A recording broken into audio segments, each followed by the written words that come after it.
নমস্কার, আজকে আমি আমেজি চা বানাচ্ছি। আমেজি চা বানাতে লাগছে চিনি, লেবু, 2 রকম ফ্লেভারের, একটা ফ্লেভারের চা পাতা, একটা গুটি চা পাতা, আদা।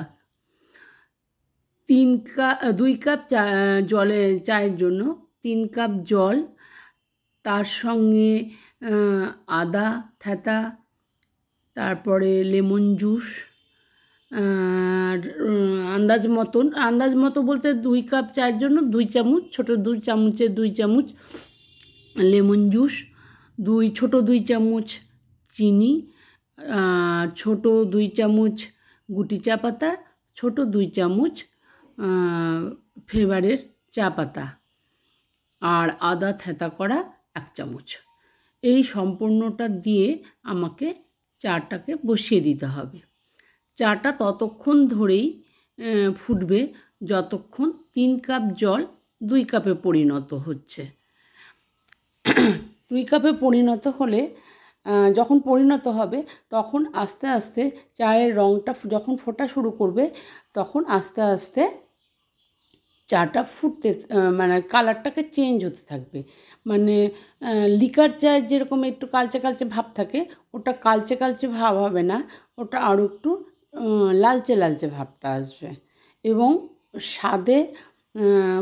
স্বাদটা খুব সুন্দর। এটা আমি কাশ্মীরে খেয়েছিলাম, ওদের কাছ থেকে জেনেছিলাম যে চাটা কীভাবে করে। তো আমার খুব ভালো লেগেছে বলেই আপনাদের সকলকে আমি জানালাম আর কি।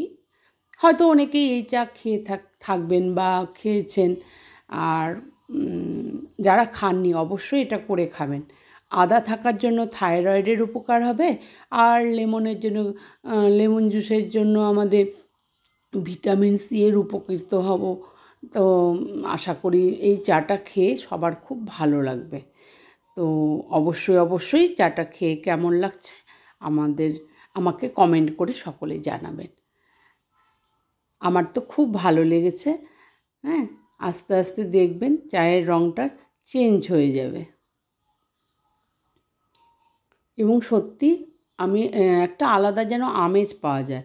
যদি মনে হয় যে আমি এটা একটু বেশি করে রাখবো, সেটাও করে রাখা যাবে।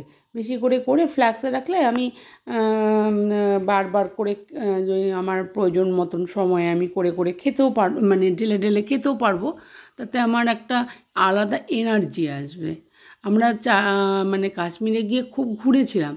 খুব ঘোরার পর যখন ওই চাটা আমি হোটেলে খেয়েছিলাম, সত্যি খুব ভালো লেগেছিলো। তখন আমি ওখানকারই এক কর্মচারীকে জিজ্ঞেস করেছিলাম, তো উনি জানিয়েছিলেন চাটা